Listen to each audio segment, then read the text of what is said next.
ಪ್ರಿಯರೇ, ದೇವರು ಒಳ್ಳೆಯವರು, ಒಳ್ಳೆಯದನ್ನೇ ಮಾಡುವವರಾಗಿದ್ದಾರೆ. ದೇವರ ರಾಜ್ಯಕ್ಕಾಗಿ ನೀತಿಗಾಗಿ ತವಕ ಪಡಿರಿ, ಆಗ ಎಲ್ಲ ದೊರಕುವುದು. ದೇವರ ರಾಜ್ಯಕ್ಕಾಗಿ ನೀತಿಗಾಗಿ ತವಕ ಪಡಿರಿ, ಆಗ ಎಲ್ಲ ದೊರಕುವುದು. ಎಲ್ಲ ಎಲ್ಲ ನಿಮಗೆಲ್ಲ ದೊರಕುವುದು. ಎಲ್ಲ ಎಲ್ಲ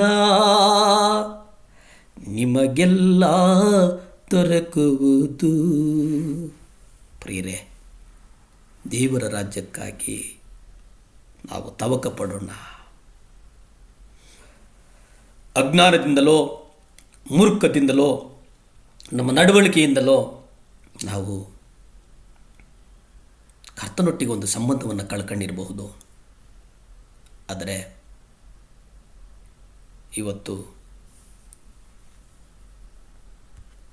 ಕರ್ತರನ್ನು ಹುಡುಕೋಣ. 1 ಯೋಹಾನ 3ನೇ ಅಧ್ಯಾಯ 5-8 ನಾವು ನೋಡುವುದಾದರೆ, ಪಾಪಗಳನ್ನು ನಿವಾರಣೆ ಮಾಡುವುದಕ್ಕಾಗಿ ಆತನು ಪ್ರತ್ಯಕ್ಷನಾದನೆಂಬುದು ನಿಮಗೆ ಗೊತ್ತಾಗಿದೆ. ಆತನಲ್ಲಿ ಪಾಪ ಇಲ್ಲ. ಪ್ರಿಯರೇ, ಈ ಲೋಕಕ್ಕೆ ಕುರಿಮರಿಯಾಗಿ ಬಂದಂಥ ಕರ್ತನು ಮೌನವಾಗಿದ್ದನು. ಮೌನವಾಗಿ ಯಾಕಿದ್ದನೆಂದರೆ, ಆತನು ಪ್ರತ್ಯಕ್ಷನಾಗಿದ್ದು ಯಾಕೆ ಅಂದರೆ ನಮಗೆ ಅದರ ಸತ್ಯಾಸತ್ಯತೆಗಳು ಗೊತ್ತಿದೆ. ಆತನಲ್ಲಿ ಪಾಪ ಇಲ್ಲ. ಪಾಪ ಮಾಡುವವನು ಸೈತಾನನಿಗೆ ಸಂಬಂಧಪಟ್ಟವನಾಗಿದ್ದಾನೆ. ಈ ಲೋಕದಲ್ಲಿ ಪಾಪದ ಕಾರ್ಯಗಳ ನಿಮಿತ್ತ ನಾವು ನಡೆಯುವುದಾದರೆ ಅದು ಕರ್ತನೊಟ್ಟಿಗೆ ಸಂಬಂಧ ಇಟ್ಟುಕೊಳ್ಳುವಂಥದ್ದಲ್ಲ, ಬದಲಿಗೆ ಸೈತಾನನೊಟ್ಟಿಗೆ ಸಂಬಂಧವನ್ನು ಇಟ್ಟುಕೊಳ್ಳುವಂಥದ್ದು. ಯಾಕೆಂದರೆ ಆದಿಯಿಂದಲೂ ಸೈತಾನನು ಪಾಪ ಮಾಡುವವನಾಗಿದ್ದಾನೆ.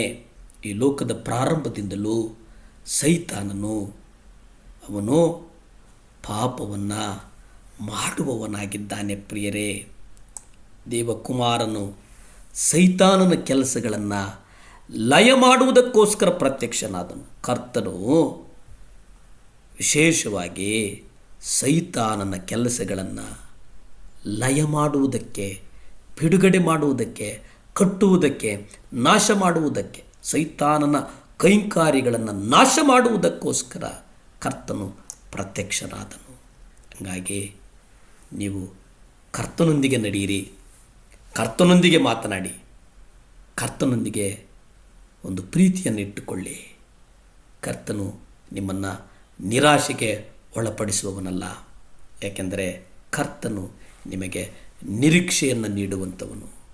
ಆ ನಿರೀಕ್ಷೆ ನಿಮ್ಮ ಕುಟುಂಬಗಳನ್ನು ಅಭಿವೃದ್ಧಿಪಡಿಸ್ತದೆ. ಆ ನಿರೀಕ್ಷೆ ಮಕ್ಕಳ ಜೀವಿತದಲ್ಲಿ, ವಿದ್ಯಾಭ್ಯಾಸದಲ್ಲಿ ಅದ್ಭುತ ಮಾಡುತ್ತದೆ. ವಿಶೇಷವಾಗಿ ಕುಟುಂಬಗಳಲ್ಲಿರ್ತಕ್ಕಂಥ ಮಕ್ಕಳು ಯಾರ್ಯಾರು ಸಭೆಯನ್ನು ಮರೆತು ಹೋಗಿದ್ದಾರೋ ಅವರ ಜೀವಿತಗಳಲ್ಲಿ ಒಂದು ವ್ಯತ್ಯಾಸಕರ ಬದಲಾವಣೆಗಳನ್ನು ನೀವು ನೋಡುವವರಾಗಿದ್ದೀರಿ. ಯಾಕೆಂದರೆ ಕರ್ತನು ಒಂದು ನಿರೀಕ್ಷೆ, ಕರ್ತನು ನಮಗೆ ಒಂದು ಭರವಸೆಯ ಬೆಳಕಾಗಿದ್ದಾನೆ.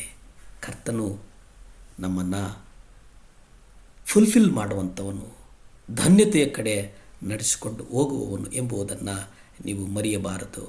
ಕರ್ತನು ನಿಮ್ಮನ್ನು ಆಶೀರ್ವದಿಸಲಿ, ನಿಮ್ಮನ್ನು ಬಲಪಡಿಸಲಿ, ನಿಮ್ಮನ್ನು ಸ್ಥಿರಪಡಿಸಲಿ, ನಿಮ್ಮ ಎಲ್ಲ ಅಗತ್ಯಗಳನ್ನು ಪೂರೈಸಲಿ.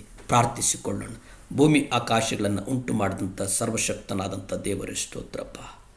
ದೇವರೇ, ವಿಶೇಷವಾಗಿ ಸ್ವಾಮಿ ಅಪ್ಪ, ಕುಟುಂಬಗಳ ಮಕ್ಕಳಿಗಾಗಿ ಪ್ರಾರ್ಥಿಸ್ತೇನೆ. ದೇವರೇ, ಮಕ್ಕಳ ಮೇಲೆ ದೇವರೇ ಕಲ್ವರಿ ಇಲ್ಲಿ ನೀವು ಸುರಿದಂಥ ರಕ್ತ ಚೆಲ್ಲಲ್ಪಡಲಿ ಸ್ವಾಮಿ.